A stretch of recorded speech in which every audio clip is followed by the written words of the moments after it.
Now, I just want to quote from the Hot Press, because they've done a fantastic item in this current issue of the Hot Press. What was the greatest Slane Castle gig ever? And it starts off, since debuting in 1981, fitting with the lineup that included two of Ireland's greatest ever acts, Thin Lizzy and a very young U2, Slane has become one of the most iconic events of the Irish gigging calendar. I'm sure most of you out there have been to a Slane gig, maybe the early ones, maybe some of the more recent ones, but this is a great article. It goes right through all of the various different performers over the years. And we've got Peter McGoran from Hot Press, a staff writer, to talk to us more. Hi Peter, how are you today? I'm very good, how are you? Not too bad at all. When I just look back on the list going back to 1981, it really is very impressive for a little country like Ireland. And the venue, can you give us a bit of an outline about how it all started and how Lord Henry Mount Charles came up with this idea to use his venue? Well, if you've ever, just in preparation for doing this, we've been working a lot with Lord Henry, and if you've ever met him, he is just the biggest music fan you'll ever meet. And he lives and breathes it, and I think right from the start, he had thought, this is the perfect setting, the perfect kind of slopes of the hill. Like, anyone who's seen it will know it is the perfect setting for a gig venue. And he just decided, listen, we're going to do this. He got in contact with MCD, and the rest is history, pretty much. They put on Thin Lizzy, the perfect band for the time, back in 1981. And ever since then, he has really, really been committed to making sure that this is an iconic venue for rock music, and he's made sure that everyone who is, at that stage where they can pack out 80,000 people wants to play there. But that's exactly it, Peter, because, I'm just looking at the list there, and even Bruce Springsteen, I believe, was absolutely amazed when he came in the helicopter and saw the crowd that he was going to play to. That was in 1985. And all of these artists were at their very height of their fame, weren't they? Their power. Yeah.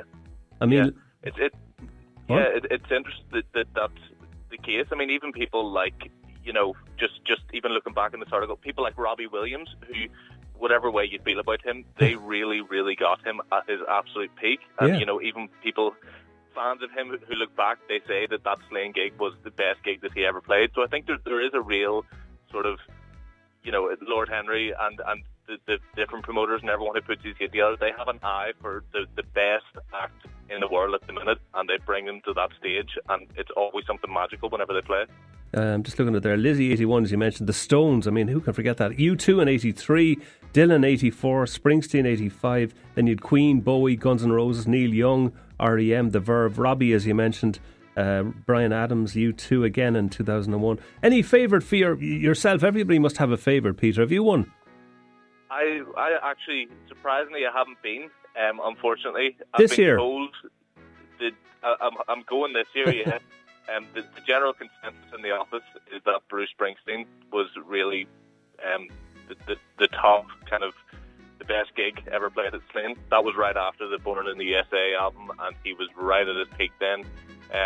As well as that, a lot of people talk about the kind of the headliner that wasn't the headliner, which was Oasis whenever they supported R.E.M. Yeah. And they were, they were right on the cusp of greatness, and that's one of those kind of gigs where everyone who's been there will say, I was there for that. That was them right as they were about to become, world famous rock stars.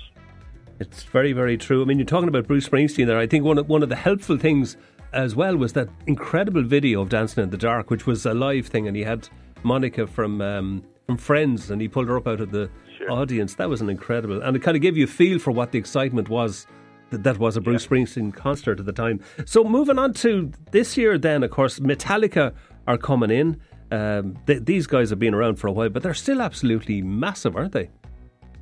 Yes, they absolutely are. And just to indicate how big they still are, that their latest album, Hardwired to Self-Destruct, that was released 3 years ago. They've still been touring it. They've still been selling out, arenas and outdoor gigs around the world for the last 3 years, because they are just so big.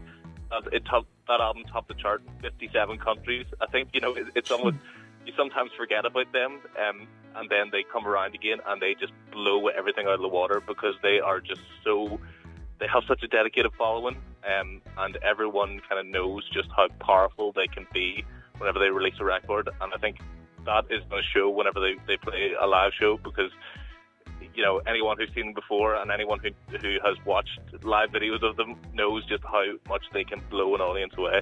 They have a great lineup as well. MCD have put in, Stiff Little Fingers, we mentioned before we started this. Those guys are around for a while, but they're still playing. They're still huge up the north, you were telling me.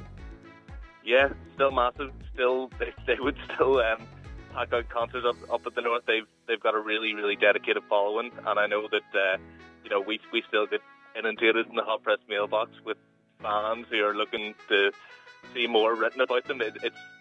They've really captured something, and it's great to see them still going. As well as that, you have the likes of Fan Club, who are just a really, really great up and coming band from Dublin at the minute. They're, it's almost a bit like the kind of grunge rock that Nirvana are doing, but they've also branched out into more kind of just mainstream rock in their recent songs. But they are a really, really fantastic band. They're opening on the day, right? And I can't wait to see them.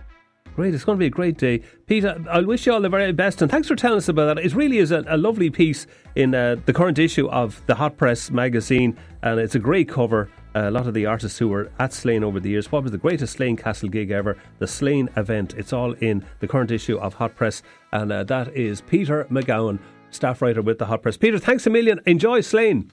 Thank you. All the best. Yes, I will do.